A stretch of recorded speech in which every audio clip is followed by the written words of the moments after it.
I call the member for Redlands. Mr Speaker, I rise to speak against the motion. Mr Speaker, this motion will do nothing to improve swimmer safety, nothing to support our tourism industry and nothing to advance the knowledge of relevant issues. Mr Speaker, I want to highlight the large amount of information that is publicly available and being relied on by the government and opposition. When we look at this, we can see who is being reasonable, Mr Speaker. I suspect the members opposite have not done their homework, have not done their research into the issue and are just being plain lazy. We haven't heard a peep from the shadow spokesperson, so let's look at the facts. The tourism industry is critical to the Whitsundays and to the Queensland Government. And what do the LNP want to talk about? They want to talk about one of the longest-running successful programs in Queensland, which until now has operated on a bipartisan basis. Mr Speaker, I want to talk a little bit about this program because I've had the opportunity to meet with the team at Shark Headquarters and to see the fantastic work of the team and the Shark Control Program. Mr Speaker, the Queensland Government has established a project scientific working group comprised of expert members, scientists from the Department of Agriculture and Fisheries, independent scientists, the Great Barrier Reef Marine Park Authority, Surf Life Saving Queensland, James Cook University, the Alliance for Sustainable Tourism and Reef Logic.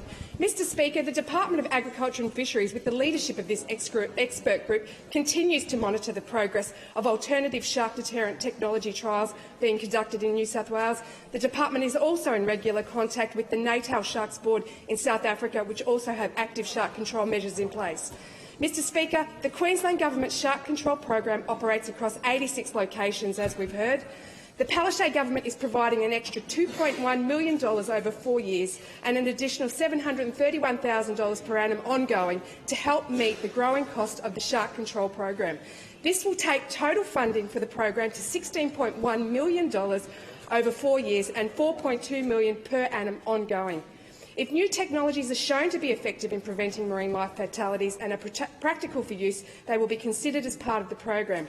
The department is committed to collaborative research programs with academic institutions and to date has undertaken investigations into bull whaler movements in canals, feeding strategies of bull whalers, Queensland large shark tagging program with Dr Jonathan Wherry has been great, and the tiger shark program by the Fisheries Patrol officers in Queensland.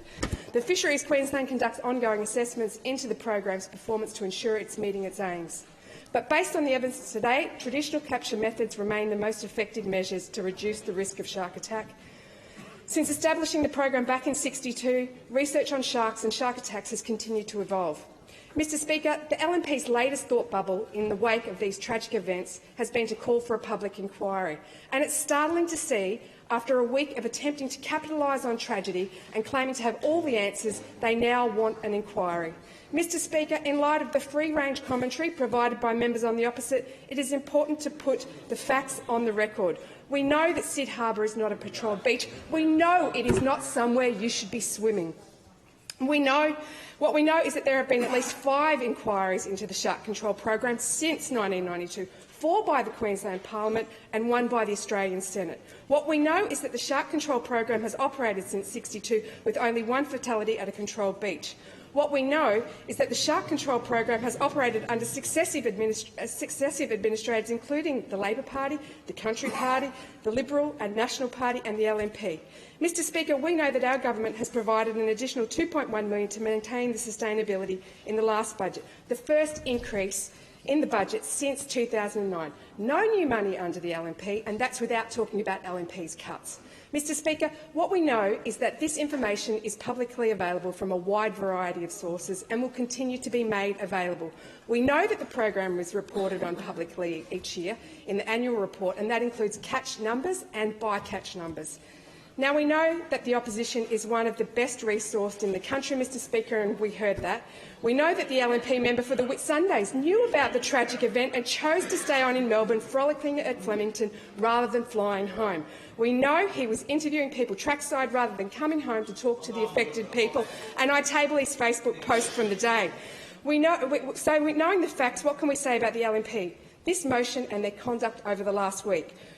What we can say is that